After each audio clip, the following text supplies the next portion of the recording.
Hi everyone, SSLC mathematics ത്രികോണമിതിയുടെ 5ാമത്തെ class ആണ് ഇന്ന്. ഒരു മട്ട ത്രികോണത്തിൽ ഒരു കോൺ മട്ടകോണായിരിക്കും, 90 ഡിഗ്രി കോണായിരിക്കും അല്ലേ?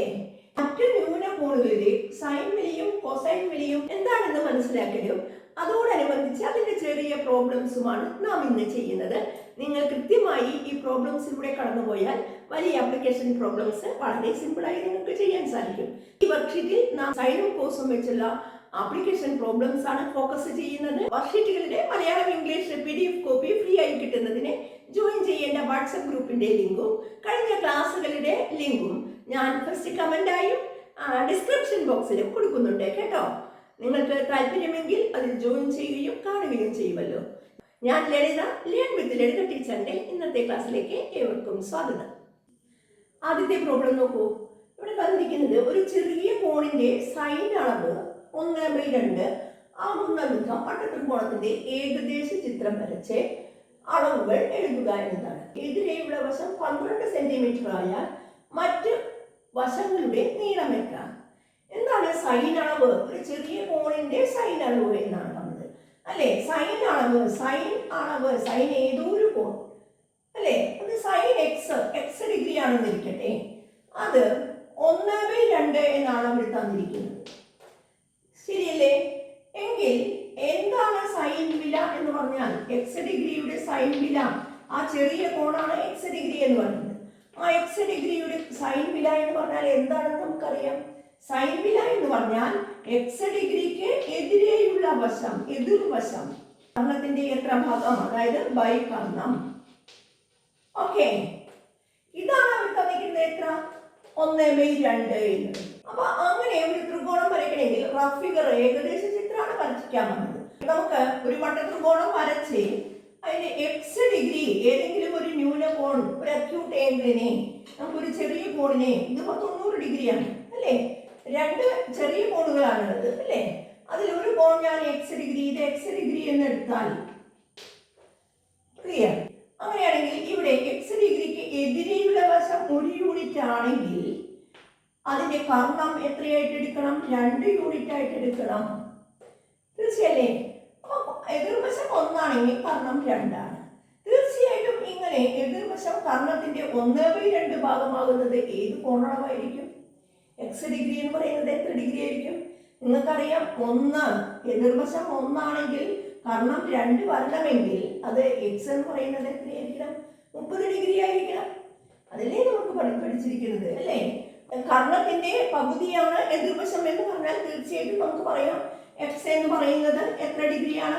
30 ഡിഗ്രിയാണ്. ഓക്കെ, ഇത് നമുക്ക് അറിയുന്ന കാര്യമാണ്. ഇതാണ് റഫ് ഫിഗർ. ഇത് 30 ആണെങ്കിൽ 30-നെതിരെ 1 ആണെങ്കിൽ ഇത് 60 ആയിരിക്കുമെന്നും 60-നെതിരെ √3 ആയിരിക്കും എന്ന് നമുക്കറിയാം. കർണത്തിന്റെ √3/2 ഭാഗമാണ് അല്ലെ? 1:√3:2 ആണ്. ഇത് 30 ആണെന്ന് മനസ്സിലായി കഴിഞ്ഞാൽ നമുക്ക് 1, 2 ആണെങ്കിൽ ഇവിടെ 60-നെതിരെ √3 ആണ്. രണ്ടാമത്തെ ക്വസ്റ്റ്യൻ എന്ന് പറയുന്നത് ഈ ചെറിയ കോണിന്റെ എതിരെയുള്ള വശം 12 ആയാൽ, 12 സെന്റിമീറ്റർ ആയാൽ മറ്റു വശങ്ങളുടെ നീളം കാണുക എന്നതാണ്. ചെറിയ കോണിന്റെ അളവ് നമുക്ക് 30 ഡിഗ്രി ആണെന്ന് കിട്ടി അല്ലേ? അപ്പൊ സൈൻ 30 1/2 ആണ്. ശരിയല്ലേ? ഇനി നമ്മളോട് പറഞ്ഞിരിക്കുന്നത് ചെറിയ കോണിന്റെ എതിരെയുള്ള വശം, അതായത് 30 ഡിഗ്രിയുടെ എതിരെയുള്ള വശം 12 ആയാൽ, എതിരെയുള്ള വശം 12 ആയാൽ മറ്റു 2 വശങ്ങളുടെ നീളം എത്ര എന്നാണ് ചോദ്യം. ഇവിടെ ഞാൻ PQR എന്ന് ഇതിന് വേണമെങ്കിൽ പേര് കൊടുത്താൽ ഇത് 90 ഡിഗ്രിയാണ്. സൈൻ 30 എന്ന് പറയുന്നത് ഇവിടെ എന്താണ്? എതിർവശം ബൈ കർണമാണ്. എതിർവശം 30 ഡിഗ്രിക്ക് എതിർവശം ബൈ കർണം, അതായത് ഓപ്പോസിറ്റ് സൈഡ് ബൈ ഹൈപ്പോട്ടന്യൂസ്. 30 ഡിഗ്രിക്ക് എതിർവശം, 30 ഡിഗ്രിക്ക് എതിർവശം ബൈ കർണം. ഇതാണ് നമുക്ക് 1/2. ഇവിടെ എതിർവശം ഏതാണ്? 30 ഡിഗ്രിക്ക് opposite QR by Karnam PR സമം 1/2. ശരിയല്ലേ? QR എന്ന് പറയുന്നത് എന്താണ്? QR 12 ആണ്. 12/PR സമം 1/2. PR എത്രയായിരിക്കും? PR എന്ന് പറയുന്നത് ക്രോസ് മൾട്ടിപ്ലൈ ചെയ്താൽ PR × 1 സമം 2 × 12 അല്ലേ? അല്ലെങ്കിൽ നമുക്കറിയാം ഇവിടെ 12, 1 ന് പകരം 1 12 ആയാൽ 2 24 ആയിട്ടുണ്ടാവണം. ശരിയല്ലേ? 1നെ 12 ഗുണിച്ച് 12, ഇവിടെ 2നെ 12 കൊണ്ട് ഗുണിച്ചാൽ 24 ആയിരിക്കണം. ഇതിൽ നിന്ന് നമുക്ക് കിട്ടുന്നത് പി ആർ സമം എത്രയാണ്? 12 × 2, 12 × 2, അതായത് 24. പി ആർ എന്ന് പറയുന്നത് 24 ആണ്. ഓക്കെ, ഇനി ഇതെത്ര? പി ക്യു എത്ര എന്നാണ്. സൈൻ വില മാത്രമേ തന്നിട്ടുള്ളൂ. നമുക്കറിയാം 30 ഡിഗ്രി ആയതുകൊണ്ട് നമുക്കറിയാം ഇതിന്റെ √3 ടൈമാണ്. 12 √3 ആണ് അല്ലേ? 1:√3:2 എന്നാണ്. ഇങ്ങനെയും നിങ്ങൾക്ക് ചിന്തിക്കാം കേട്ടോ. നിങ്ങൾക്ക് ഏത് രീതിയിലും ചിന്തിക്കാം. 30 എന്ന അളവ് ആയതുകൊണ്ട് 1:√3:2 ആണ്. 1ന് പകരം 12 ആണെങ്കിൽ ഇവിടെ 24 ആയിട്ടുണ്ടാകുമെന്നും ഇവിടെ 12 √3 ആയിട്ടുണ്ടാകുമെന്നും റേഷ്യോ നമ്മൾ പഠിച്ചത് കാരണം 30-60-90 റേഷ്യോ പഠിച്ചത് കൊണ്ട് നമുക്ക് ഇങ്ങനെ എഴുതാം. അല്ല, ഇനി നിങ്ങൾക്ക് കർണവും ഒരു വശവും തന്നു കഴിഞ്ഞാൽ മൂന്നാമത്തെ വശം കണ്ടെത്താനും നമുക്കറിയാം അല്ലേ? പൈതഗോറസ് സിദ്ധാന്ത പ്രകാരം പി ക്യു എന്തായിരിക്കും? പി ക്യു എന്ന് പറയുന്നത് പി ക്യു സ്ക്വയർ എന്ന് പറയുന്നത് 24² മൈനസ് 12². കർണം സ്ക്വയർ മൈനസ് പാദം സ്ക്വയർ 12² അല്ലേ? അത് എത്രയാണ്? 24. ഇത് a² - b² ആണ് മക്കളെ. a + b × a - b. അതൊക്കെ എന്തിനാ പഠിക്കണേന്ന് ചോദിച്ച് പലരും കളിയാക്കാറുണ്ട് അല്ലേ? നിങ്ങൾ എന്തിനാണ് a + b² പഠിക്കണേ? എന്തിനാണ് ഈ ആവശ്യമില്ലാത്ത അങ്ങനത്തെ സമവാക്യമൊക്കെ പഠിക്കണേ? നിങ്ങൾക്ക് 24² - 12² കാണാൻ ചെറിയ ക്ലാസ്സിൽ പഠിച്ചതാണ്. എന്താണ് 24 + 12 × 24 - 12? 24 × 12 36 × 12 കണ്ടാൽ മതി അല്ലേ? എളുപ്പമായില്ലേ? 36 × 12 എന്ന് പറഞ്ഞാൽ 36 10 360 36 2 72, അതായത് 432. നിങ്ങൾ ചെയ്ത് നോക്കിക്കോളൂ കേട്ടോ, ഗുണിച്ച് നോക്കിക്കോളൂ. ഇനി വിഷമമുള്ള കുട്ടികൾക്ക് വേണ്ടിയിട്ടാണ്. കണക്കിന് എല്ലാവരും വർക്ക്ഷീറ്റ് ഉപയോഗിക്കണം. പക്ഷേ കൂടുതലും കണക്കിന് വിഷമമുള്ള കുട്ടികൾക്ക് ചിലപ്പോൾ പെട്ടെന്ന് ഇത് ചെയ്യാൻ ഈ സമയത്ത് കിട്ടില്ല. ഇതൊക്കെ ബേസാണ്. 8ാം ക്ലാസ്സിലൊക്കെ പഠിച്ച ബേസാണ്. അതുകൊണ്ട് ബേസ് അറിയുന്ന കുട്ടികൾ ഈ രീതിയിൽ ചിന്തിച്ച് ചെയ്യാം. ഇനി ബേസ് അറിയാത്ത കുട്ടികൾ ഇങ്ങനെ ഇപ്പോൾ തന്നെ അത് പഠിച്ചെടുക്കാൻ പറ്റിയില്ലെങ്കിൽ നിങ്ങളിത് ഗുണിച്ച് നോക്കുകയല്ലേ ചെയ്യുക കേട്ടോ. പി ക്യുവിൻ്റെ സ്ക്വയർ എന്ന് പറയുന്നത് 432 ആണ്. പി ക്യു എന്ന് പറയുന്നത് √432. ഓക്കെ, എടുത്തെഴുതുക. പി ആർ സമം 24, പി ക്യു സമം 12 √3 എന്ന് എഴുതാം, അല്ലെങ്കിൽ √432 എന്നും നമുക്ക് എഴുതാം കേട്ടോ. നെക്സ്റ്റ് ക്വസ്റ്റ്യൻ നോക്കൂ മക്കളെ.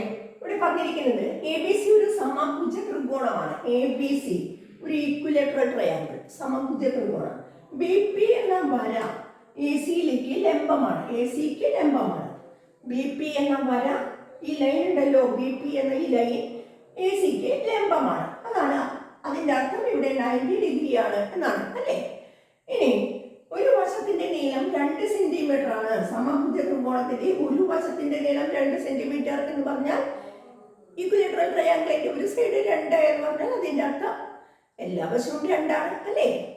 അങ്ങനെയാണെങ്കിൽ ചോദ്യം ത്രികോണം ഈ BPCയുടെ കോണുകൾ എത്ര എന്നാണ് ആദ്യത്തെ ചോദ്യം.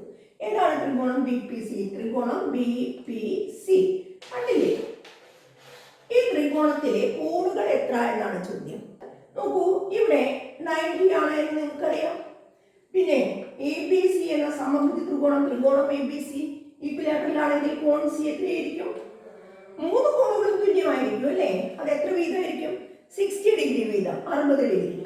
ഓക്കെ, ഇനി ത്രികോണം BPCക്ക് 2 കോണുകൾ കിട്ടിക്കഴിഞ്ഞാൽ ഇവിടെ ഒരു കോണുണ്ട്. ഇത് എത്രയായിരിക്കും? ചിന്തിച്ച് നോക്കൂ. ഇത് 30 ഡിഗ്രി. ഇപ്പൊ നമ്മുടെ കയ്യിൽ ഒരു 30, 60, 90 ഒരു റൈറ്റ് ട്രയാങ്കിൾ കാണാലോ അല്ലേ? കളിക്കളം കിട്ടിക്കഴിഞ്ഞു. 30, 60, 90. ഓക്കെ, സന്തോഷമായില്ലേ? ഈ ക്വസ്റ്റ്യന്റെ ആൻസർ ത്രികോണം BPCയുടെ കോണുകൾ 30 ഡിഗ്രി, 60 ഡിഗ്രി, 90 ഡിഗ്രി. ഓക്കെ, ഇനി ബി ക്വസ്റ്റ്യൻ എന്താണെന്ന് നോക്കാം. ബി ക്വസ്റ്റ്യൻ ചോദിക്കുന്നത് ത്രികോണം BPCയുടെ വശങ്ങളുടെ അളവുകൾ എത്ര എന്നാണ്. BPC, BP എന്ന ഒരു വശം, PC എന്നത് മറ്റൊരു വശം, BC എന്ന മറ്റൊരു വശം അല്ലേ? ഇതൊരു മട്ട ത്രികോണമാണ്. ഇതിലെ ഒരു വശത്തിന്റെ നീളം നമുക്കറിയാമല്ലോ. എല്ലാ വശവും സമഭുജ ത്രികോണത്തിന്റെ വശങ്ങളൊക്കെ 2 സെന്റിമീറ്റർ ആണ് എന്ന് പറഞ്ഞാൽ ഈ BC 2 ആണ് എന്ന് നമുക്കറിയാം. BC 2 ആണ് അല്ലേ? ഇത് 30, 60, 90 ആണെങ്കിൽ വളരെ സിമ്പിൾ അല്ലേ? അംശബന്ധം ഉപയോഗിച്ച് ഇത് കാണാൻ അറിയാം. സൈൻ കോസ് ഉപയോഗിച്ച് നമുക്ക് കാണാൻ അറിയാം അല്ലേ? ഇവിടെ അംശബന്ധം ഉപയോഗിക്കുകയാണെങ്കിൽ നിങ്ങൾക്ക് വളരെ എളുപ്പം കിട്ടും. 30-നെതിരെ 1 യൂണിറ്റ് ആണെങ്കിൽ 90-നെതിരെ 2 യൂണിറ്റ് ആയിരിക്കും എന്ന് നമുക്കറിയാം. ഞാൻ ഈ രണ്ടല്ല എഴുതിയത്, നമ്മൾ അംശബന്ധമാണ് എഴുതിയത്. നമുക്ക് ഇങ്ങനെ എഴുതാം: 1:3:2. 30-നെതിരെ 1 ആണെങ്കിൽ 60-നെതിരെ √3, 90-നെതിരെ 2. ഇവിടെ ഏത് വശമാണ് അറിയുന്നത് മക്കളെ? 2 എന്ന വശം അറിയാം അല്ലെ? ഏതിനെതിരെ? 90-ന് എതിരെ എന്ന് പറഞ്ഞാൽ ശ്രദ്ധിക്കുക, ആ കോണിന്റെ എതിരെയുള്ള വശം ബി സി ആണ് അല്ലെ? പിയിലാണ് ഈ കോൺ ഉണ്ടാവുന്നതെങ്കിൽ പി ഒരിക്കലും ഉൾപ്പെടില്ല ആ വശത്തില്, അതായത് ബി സി ആണ്. ആ ബി സിയുടെ നീളം 2 ആണ്. 90-നെതിരെ 2 തന്നെയാണെങ്കിൽ ബാക്കിയെല്ലാം ഇത് തന്നെയല്ലേ വരിക? അതായത് 90-നെതിരെ 2 ആണെങ്കിൽ 60-നെതിരെ എത്രയായിരിക്കും? √3 ആയിരിക്കും. ഇത് തന്നെയാണ് √3. അതുപോലെ 30-നെതിരെ 1 യൂണിറ്റ് ആയിരിക്കും. അല്ലെങ്കിലും നമുക്കറിയാം അല്ലെ, ഒരു സമഭുജ ത്രികോണം, സമപാർശ്വ ത്രികോണത്തിൽ തുല്യവശങ്ങൾക്കിടയിലുള്ള കോണിൽ നിന്ന് എതിർവശത്തേക്ക് വരയ്ക്കുന്ന ലംബം ആ വശത്തെ സമമായി ഭാഗിക്കും. അതായത് 2 എന്നുള്ളത് 1 ആയി മുറിയും. ഇനി ആ നിയമം അല്ലാതെ ഈ നിയമം ഉപയോഗിച്ച് നോക്കിയാൽ നമുക്ക് ഇവിടെ 1 തന്നെയാണ് കിട്ടുക അല്ലെ? അപ്പൊ അതായത് ഈ ത്രികോണം ബി പി സിയുടെ വശങ്ങളുടെ നീളങ്ങൾ 1 സെന്റിമീറ്റർ, √3 സെന്റിമീറ്റർ, അതുപോലെ 2 സെന്റിമീറ്റർ. ക്ലിയർ അല്ലേ? ഞാനിത് റേഷ്യോ ആണ് ആദ്യം എഴുതിയത്, പക്ഷെ ഇവിടെ നമുക്ക് സൗകര്യത്തിന് 2 തന്നെയാണ് ഇവിടെ തന്നത്. ഈ റേഷ്യോയിലുള്ള 2 തന്നെയാണ് ഇവിടെ വന്നത്. അതായത് 90-നെതിരെ 2 ആണെങ്കിൽ അതിന്റെ പകുതിയായിരിക്കും 30-നെതിരെ 1 ആയിരിക്കും. നിങ്ങൾ 45, 30, 60 ഈ 3 കോണളവുകൾക്ക് നമുക്ക് റേഷ്യോ, അംശബന്ധം, എതിർവശങ്ങൾ തമ്മിലുള്ള അംശബന്ധം നമുക്ക് നന്നായി അറിയാം. അതുകൊണ്ട് കൂടുതലും നല്ലത് നമുക്ക് അത് ഉപയോഗിക്കലാണ്. ഇവിടെ നമുക്ക് അത് ഉപയോഗിച്ച് തന്നെ, റേഷ്യോ ഉപയോഗിച്ച് തന്നെ കാണാൻ സാധിക്കുന്ന പ്രോബ്ലമാണ് ഇവിടെ കേട്ടോ. ഇതല്ലാത്ത മറ്റു പ്രോബ്ലംസ് ഒക്കെ തന്നു കഴിഞ്ഞാൽ നമുക്ക് മറ്റ് അളവുകൾ അല്ലേ, സൈൻ വിലയും കോസ് വിലയും ഒക്കെ ഉപയോഗിക്കേണ്ടി വരാം കേട്ടോ. ഈ ക്വസ്റ്റിനെ സി പാർട്ട് നോക്കൂ. സൈൻ 30 ഡിഗ്രി കോസ് 30 ഡിഗ്രി എഴുതുക എന്നാണ് പറയുന്നത് അല്ലേ? വർക്ക്ഷീറ്റാണ്. നിങ്ങൾ പല കുട്ടികൾക്കും വിചാരിക്കും എന്തുകൊണ്ട് ബൈഹാർട്ട് പഠിച്ചു വെച്ചാൽ പോലെ, ബൈഹാർട്ട് പഠിച്ചാൽ പോലെ സൈൻ 30 കോസ് 30 എന്നൊക്കെ വിചാരിക്കാം. പക്ഷെ പലപ്പോഴും നമുക്ക് പരീക്ഷാ ഹാളിൽ ആ ടെൻഷൻ കൊണ്ട് ആ ഒരു വാല്യൂ നമുക്ക് മറന്നു പോകാൻ സാധ്യതയുണ്ട്. എന്നാൽ ബേസിക് ആയിട്ടുള്ള അംശബന്ധം നമ്മുടെ ഓർമ്മയിലുണ്ടെങ്കിൽ നമുക്ക് ഇവിടെ നിന്ന് എടുത്തെഴുതുന്ന പോലെ ഇങ്ങനെ തന്നെ ഒരു ചെറിയ ചിത്രം വരച്ച് നോക്കിയാൽ നമുക്ക് പറയാൻ സാധിക്കും അല്ലേ? 30 ഡിഗ്രിക്ക് എതിരെ ഇതാണ് എതിർവശം. ഞാൻ ABC എന്ന് പേര് കൊടുക്കുകയാണെങ്കിൽ 30-ന് എതിരെ 1 ആണെങ്കിൽ 60-ന് എതിരെ √3 ആണെന്നും 90-നെതിരെ 2 യൂണിറ്റ് ആണെന്നും നമുക്കറിയാം. 30, 60, 90, 1:1:√3:2. ഇനി ചോദ്യം, സൈൻ 30-ഉം കോസ് 30-ഉം 30 ഡിഗ്രി അടിസ്ഥാനമാക്കി സൈൻ വില പറയൂ. എന്താണ് സൈൻ 30 മക്കളെ? എന്താണ് സൈൻ? ഒരു കോണളവിന്റെ സൈൻ വില എന്ന് പറയുന്നത് എന്തായിരുന്നു? അതിന്റെ എതിർവശം കർണത്തിന്റെ എത്ര ഭാഗമാണ് എന്നതാണ് അല്ലേ? അതായത് എതിർവശം ബൈ കർണം. സൈൻ 30 എന്ന് പറയുന്നത് 30 ഡിഗ്രിയുടെ എതിർവശം, ആ വശത്തിന്റെ നീളം ഈ കർണത്തിന്റെ എത്ര ഭാഗമാണ് എന്നതാണ് അല്ലേ? അതായത് എതിർവശം ബൈ കർണം. സൈൻ 30 സമം എതിർവശം ബൈ കർണം, എതിർവശം ബൈ കർണം എന്ന് പഠിച്ചു വെച്ച് പരീക്ഷയ്ക്ക് ചിലപ്പോൾ അതിന്റെ ഭാഷ ഒന്ന് മാറ്റി ചോദിച്ചാൽ നിങ്ങൾക്ക് തെറ്റുപറ്റും. നിങ്ങൾ മനസ്സിലാക്കേണ്ടത് എതിർവശം ബൈ കർണം, എതിർവശം ബൈ കർണം എന്ന് ഓപ്പോസിറ്റ് സൈഡ് ബൈ ഹൈപ്പോട്ടിന്യൂസ് എന്ന് ബൈഹാർട്ടാക്കാതെ നിങ്ങൾ ചിന്തിക്കൂ. ഹൈപ്പോട്ടിന്യൂസിന്റെ എത്ര ഭാഗമാണ് എതിർവശം, അതായത് ഓപ്പോസിറ്റ് സൈഡ് എന്ന സംഖ്യയാണ്. ചിലപ്പോൾ അങ്ങനെ ആയിരിക്കാം ലാംഗ്വേജ് ക്വസ്റ്റ്യൻ പേപ്പറിൽ വരുന്നത്.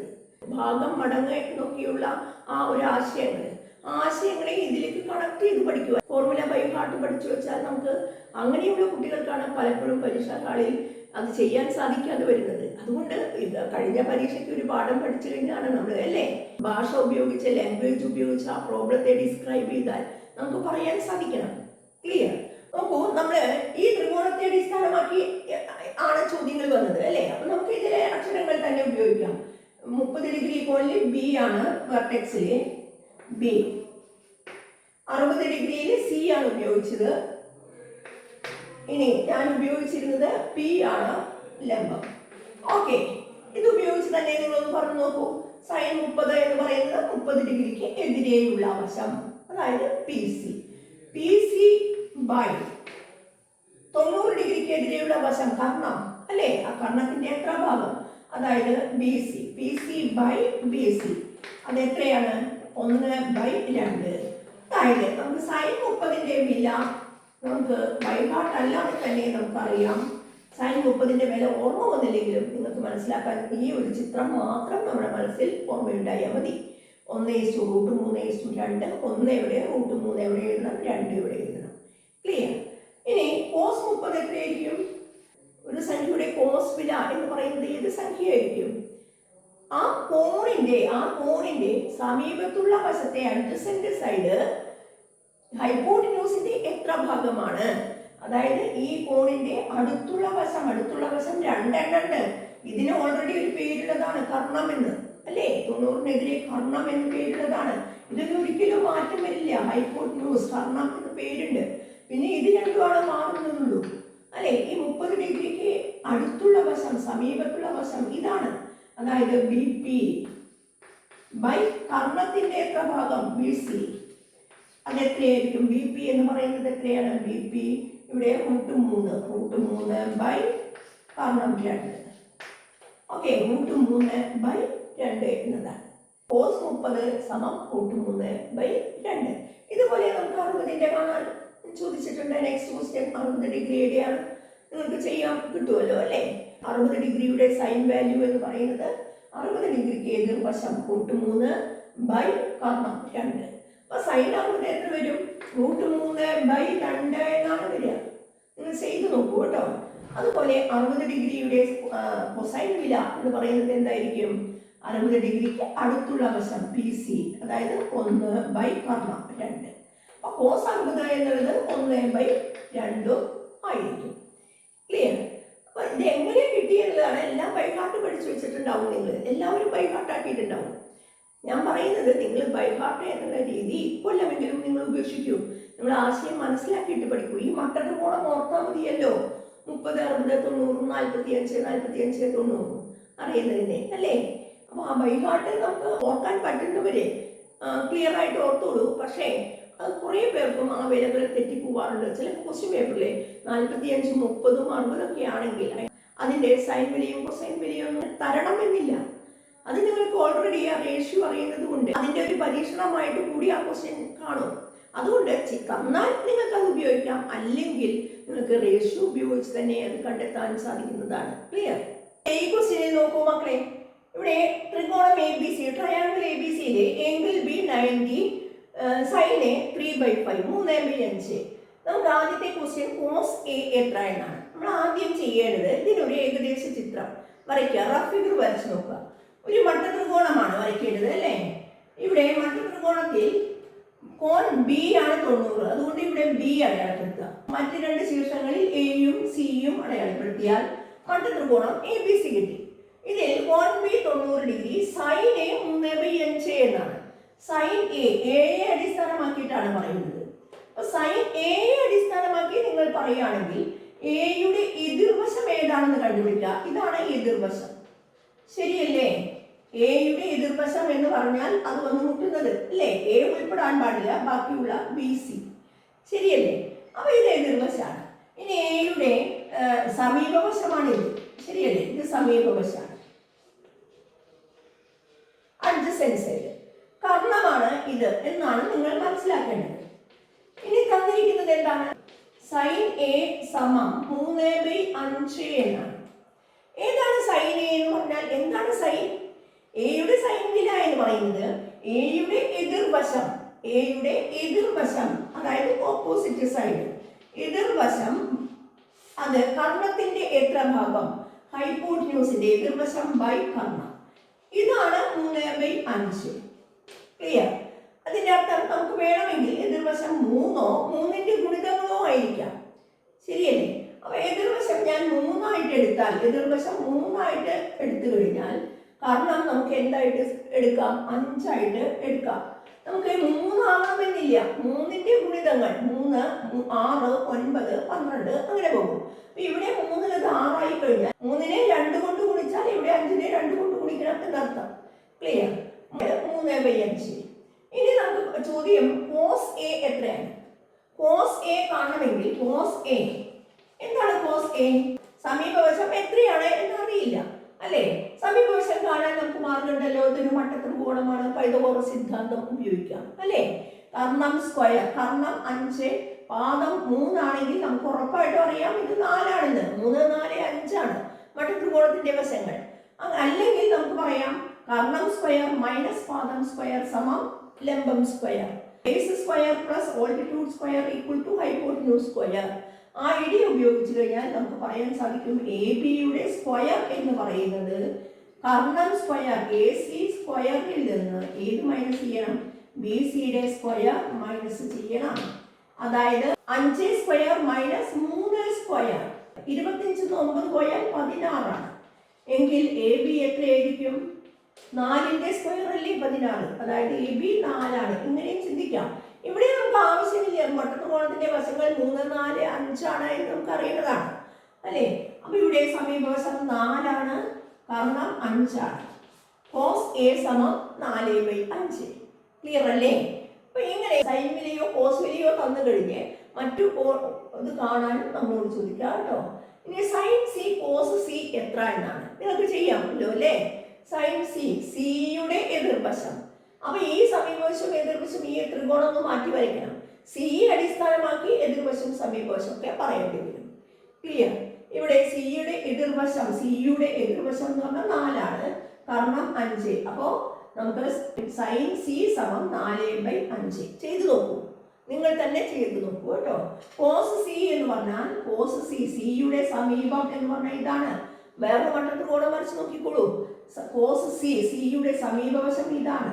അതായത് ഇത് 3/5, 3/5. മനസ്സിലായില്ലേ? ഒന്ന് ചെയ്തു നോക്കൂ, സ്വയം ചെയ്തു നോക്കൂ. ഒരെണ്ണം ചെയ്തു തന്നാൽ മറ്റത് അതുപോലെ ചെയ്തു നോക്കൂ കേട്ടോ. ഇനി ഇവിടെ ഒരു ട്വിസ്റ്റ് വരാനുള്ള സാധ്യത. ഇവിടെ സൈൻ ഈ 3/5 ഇത് ഫ്രാക്ഷനായി തന്നാൽ നമുക്ക് 3 എതിർവശവും കർണം 5ഉം എഴുതാം അല്ലേ? അല്ലെങ്കിൽ 3 എതിർവശം 6ഉം ഇത് 10ഉം എഴുതാം. അത് എത്ര വേണമെങ്കിലും എഴുതാം. പക്ഷേ നമുക്ക് ഡെസിമൽ ആണ് തന്നതെങ്കിൽ 0.6 അങ്ങനെ എന്തെങ്കിലും ആണ് തന്നതെങ്കിൽ നമ്മൾ എന്ത് ചെയ്യേണ്ടി വരും? ഇതിനെ ഫ്രാക്ഷൻ രൂപത്തിലൊന്ന് എഴുതി നോക്കൂ. 0.6 എന്ന് പറഞ്ഞാൽ 6/10. 6/10. അപ്പോൾ എതിർവശം 6, കർണം 10. അല്ലെങ്കിൽ ഇതിനെ സിംപ്ലിഫൈ ചെയ്തിട്ട് നമുക്ക് ചെയ്യാം. അല്ലെങ്കിൽ 6/10 വെച്ചിട്ടും നമുക്ക് ചെയ്യാൻ സാധിക്കും കേട്ടോ. അപ്പോൾ പോയിന്റ് ആയിട്ടാണ് തന്നതെങ്കിൽ നിങ്ങൾ അതിനെ ഫ്രാക്ഷൻ ആക്കി മാറ്റി അത് കണ്ടുപിടിച്ചിട്ട് വേണം അതിൻ്റെ മറ്റു വിലകൾ, മറ്റു വശങ്ങൾ കണ്ടെത്താൻ, മൂന്നാമത്തെ വശം കണ്ടെത്താൻ. ക്ലിയർ അല്ലേ? സിമ്പിളാണ്. നിങ്ങളൊന്ന് ചെയ്ത് നോക്കൂ. ഉറപ്പായിട്ടും പരീക്ഷയ്ക്ക് ഈ മോഡലിൽ ഒരു ചോദ്യം വരാൻ സാധ്യതയുണ്ട് കേട്ടോ. നെക്സ്റ്റ് ക്വസ്റ്റ്യൻ നോക്കൂ മക്കളെ. ഇവിടെ ചതുരത്തിന്റെ വികരണം ഒരു ചതുരമാണ്, ഒരു റെക്റ്റാങ്കിൾ. അതിന്റെ വികരണം ഡയഗണലിന്റെ നീളം 18 സെന്റിമീറ്റർ ആണ്. ആ വികരണം വശവുമായിട്ട് 40 ഡിഗ്രി കോണുണ്ടാക്കുന്നു എന്ന് പറയുന്നു. ഇവിടെ റെക്റ്റാങ്കിൾ ആണ്, ചതുരമാണ്. അതുകൊണ്ട് ചിത്രത്തിൽ തന്നിട്ടില്ലെങ്കിൽ നിങ്ങൾ ഇവിടെ 90 ഡിഗ്രി അടയാളപ്പെടുത്താം അല്ലേ? നമുക്ക് തന്നിരിക്കുന്നത് വശങ്ങളുടെ നീളം കാണുക എന്നാണ് ആദ്യത്തെ ചോദ്യം. ഈ ചതുരത്തിന്റെ വശങ്ങളുടെ നീളം കാണാം. നമുക്ക് തന്നിരിക്കുന്നത് ആകെ ഈ വികരണത്തിന്റെ നീളവും തന്നിട്ടുണ്ട്. സൈൻ 40, കോസ് 40 എന്നീ സംഖ്യകൾ ഏതാണെന്ന് നമുക്ക് തന്നിട്ടുണ്ട്. 40 ഡിഗ്രി അളവിനെ അടിസ്ഥാനമാക്കിയിട്ട് നമുക്ക് ഈ വശത്തിന്റെ നീളവും ഈ നീളവും കാണാൻ സാധിക്കുമോ? നമുക്ക് നോക്കാം. 40 ഡിഗ്രി ഉൾപ്പെടുന്ന മട്ടത്രികോണം വരുന്നില്ലേ? ഇവിടെ മട്ടത്രികോണം BCD അല്ലേ? നമുക്ക് പറയാം മട്ടത്രികോണം BCD, അതായത് റൈറ്റ് ആംഗിൾ ട്രയാങ്കിൾ BCDയിൽ 40 ഡിഗ്രിയുടെ എതിർവശം CD ആണ് അല്ലേ?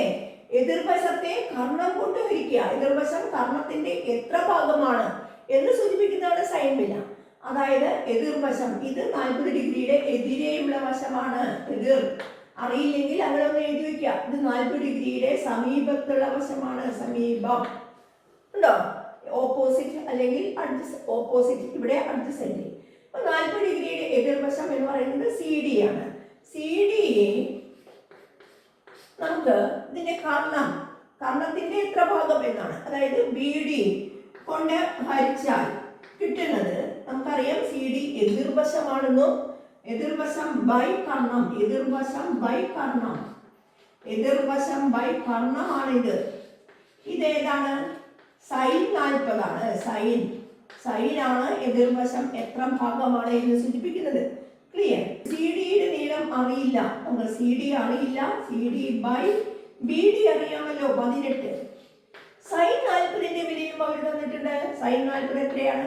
0.64 ആണ്. എങ്കിൽ ഉറപ്പായിട്ടും സി ഡി കണ്ടെത്താം. സി ഡി എങ്ങനെ കണ്ടെത്താം? ഇവിടെ 18 കൊണ്ടുള്ള ഹരണമാണ്. 18 കൊണ്ടുള്ള ഹരണം ഇവിടെ മൾട്ടിപ്ലൈ ചെയ്യണം. 18 കൊണ്ട് ഗുണിച്ചാൽ മാത്രമേ ഇത് ക്യാൻസൽ ആയി പോകുള്ളൂ, അല്ലേ? ഇവിടെയും 18 കൊണ്ട് ഗുണിക്കണം. 0.64നെ 18 കൊണ്ട് ഗുണിക്കണം. ഇങ്ങനെ ക്രോസ് ഗുണിക്കുക എന്ന് പറയും നമ്മൾ സാധാരണ, അല്ലേ? ഗുണിച്ച് നോക്കൂ, എത്രയാണ് കിട്ടുക? എത്രയാണ്? 11.52, അല്ലേ? അതിൽ 2 ഡെസിമൽ നീക്കി കഴിഞ്ഞാൽ 2 ഡെസിമൽ വലത്ത് നിന്ന് ഇടത്തോട്ട്, അതായത് 11.52 സെന്റിമീറ്റർ. ഓക്കെ അല്ലേ? അതായത് സി ഡി ഉടനെ നിങ്ങൾ ഇവിടെ ചിത്രത്തിൽ 11.52 സെന്റിമീറ്റർ എന്ന് എഴുതി വയ്ക്കുക കേട്ടോ. അത് നിങ്ങൾ കിട്ടിയ തന്ന അളവ് പേന കൊണ്ടും ചിത്രം വരച്ച് കിട്ടിയ അളവ് നമ്മൾ കണ്ടുപിടിച്ച അളവ് പെൻസിൽ കൊണ്ടും മാർക്ക് ചെയ്യാം. ഇനി നമുക്ക് ഒരു വശത്തിന്റെ നീളം കൂടി കിട്ടാനുണ്ട്, ബി സി, അല്ലേ? ബി സി എന്നുള്ളത് ഈ 40 ഡിഗ്രി അടിസ്ഥാനമാക്കി ഏത് വശമാണ്? സമീപത്തുള്ള വശമാണ്. സമീപത്തുള്ള വശത്തെ കർണം കൊണ്ട് ഹരിച്ചാൽ നമുക്ക് കിട്ടുന്നത് കോസ് ആണ്, അല്ലേ? ശരിയല്ലേ? സമീപവശം ബൈ കർണം സമം cos. B C by B D, 40ന്റെ സമീപത്തുള്ള വശത്തെ കർണം കൊണ്ടാണ് ഹരിക്കുന്നത്. B C by B D. ഇവിടെ സമീപവശം എന്നും കർണം എന്നൊക്കെ എഴുതി വെച്ചാൽ നല്ലതായിരിക്കും. അതാണ് കോസ് 40 കേട്ടോ. സൈൻ 40 സൈനും കോസും എന്താണെന്ന് കൃത്യമായിട്ട് മനസ്സിലാക്കുക. ഇതാണ് എത്ര? കോസ് 40 എത്രയാണ്? 0.76. തീർച്ചയായിട്ടും ബി സി എന്ന് പറയുന്നത് അറിയില്ല. B C by B D എന്ന് പറയുന്ന നീളം 18 ആണ്. 18 സമം 0.76. ബി സി എത്രയായിരിക്കും? ബി സി സമം 18 ഇൻറ്റു 0.76. ഇതെത്രയാണ്? കണ്ടുപിടിക്കൂ. 13.68.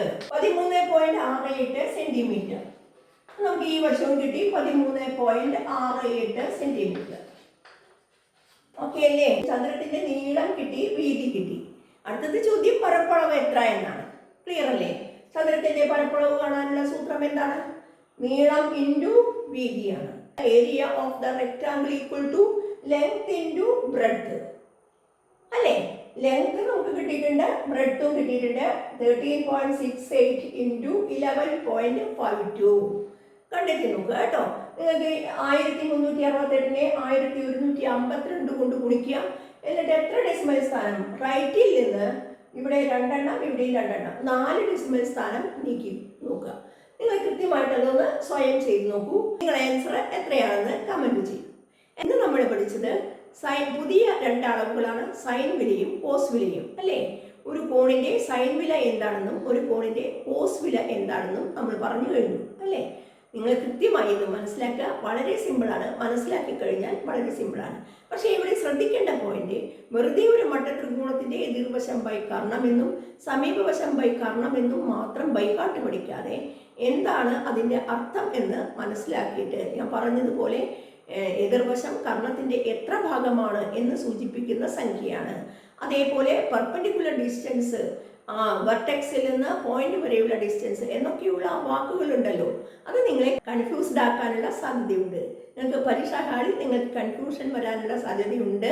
അതുകൊണ്ട് അത്തരം വാക്കുകളൊക്കെ പറയുമ്പോൾ നിങ്ങൾ ശ്രദ്ധിക്കുക കേട്ടോ. നമുക്ക് മൾട്ടിപ്പിൾ ചോയ്സിലും പ്രസ്താവന സ്റ്റേറ്റ്മെന്റ് പ്രോബ്ലംസിലും ഒക്കെ ഇത്തരം വാക്കുകൾ നമ്മുടെ മുന്നിലേക്ക് കടന്നു വരാം. ആ സമയത്ത് അതിൽ ഇരുന്ന് സമയം കളയാൻ കുറേയധികം സമയമുണ്ടാവില്ല.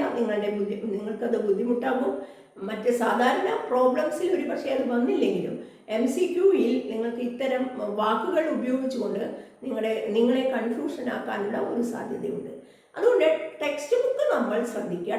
ടെക്സ്റ്റ് ബുക്കിൽ ആ ആശയം ഡെവലപ്പ് ചെയ്ത രീതിയിൽ തന്നെ പഠിക്കാൻ ശ്രമിക്കുക.